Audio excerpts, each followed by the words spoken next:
বন্ধুরা, আজ যে বিষয়টা নিয়ে আমি আপনাদের সঙ্গে কথা বলবো সেটা অত্যন্ত গুরুত্বপূর্ণ একটা বিষয়। সেই বিষয়টা ডালিয়া ফুল গাছ আপনারা পরবর্তী যে সিজন আসছে সেই সিজনে আপনারা এই বছরের ডালিয়া গাছ কেমনভাবে সংরক্ষণ করে রাখলে সেই গাছ থেকে আগের বছর ফের আপনারা বাগান করবেন, সেই বিষয় নিয়ে আমি আপনাদেরকে আজকে একটা ভিডিও প্রতিস্থাপন করব। বন্ধুরা, আমি বাচ্চু আর আপনারা দেখছেন আপনাদের প্রিয় গার্ডেন বিষয়ক চ্যানেল গার্ডেনার ফ্যামিলি।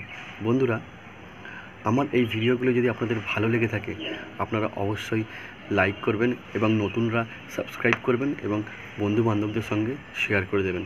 চলুন বন্ধুরা, আজকে আমরা শিখে নেব যে এই বছরের ডালিয়া বাল্ব থেকে কী করে আমরা নতুন গাছ করতে পারি।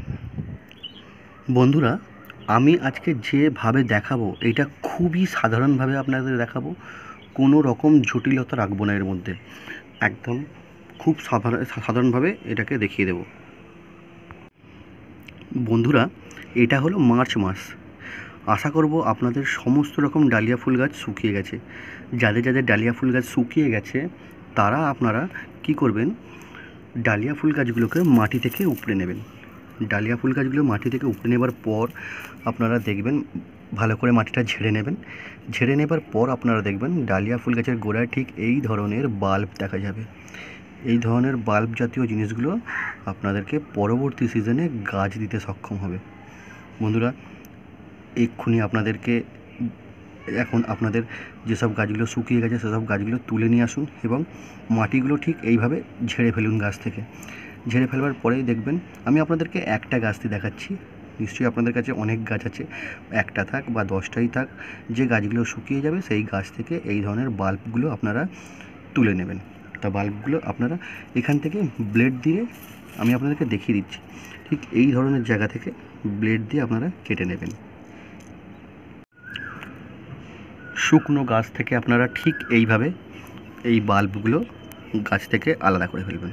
এটার মধ্যে এমন কিছু রকেট সায়েন্স নেই যে আপনারা করতে পারবেন না, সবাই করতে পারবেন, নির্দ্বিধায় নিঃসংকোচে করতে পারবেন এবং করবেন।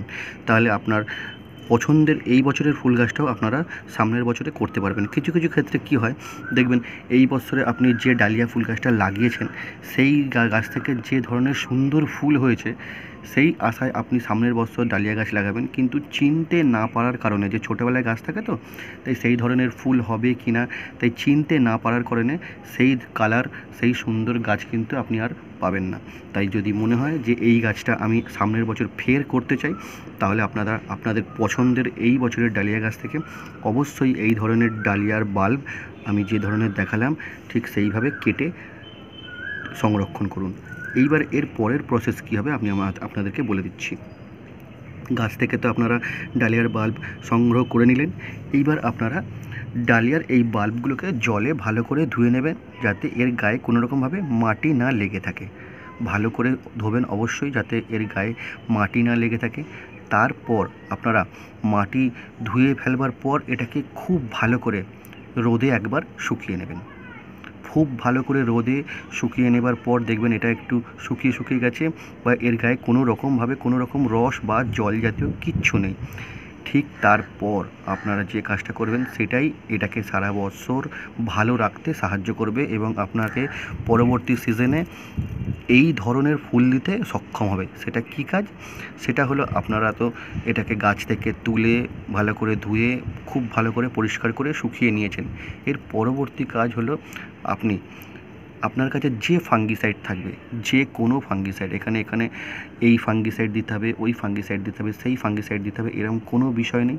আপনার হাতের কাছে যে ফাঙ্গিসাইড থাকবেন, একদম অল্প দামের যে ফাঙ্গিসাইড সেটা হলো সাফ, সেটাও যদি আপনাদের কাছে থাকে, সেই ফাঙ্গিসাইড আপনারা একটু গাঢ় গাঢ় করে জলে গুলে নেবেন, যাতে এর গায়ে আপনার রং করবার মতন গাঢ় গাঢ় করে গুলে নেবেন। দিয়ে এর গায়ে ভালো করে পরিষ্কার করে সব জায়গায় মাখিয়ে নেবেন। তখন এর কালারটা কিন্তু ফাঙ্গিসাইডের কালার হয়ে যাবে।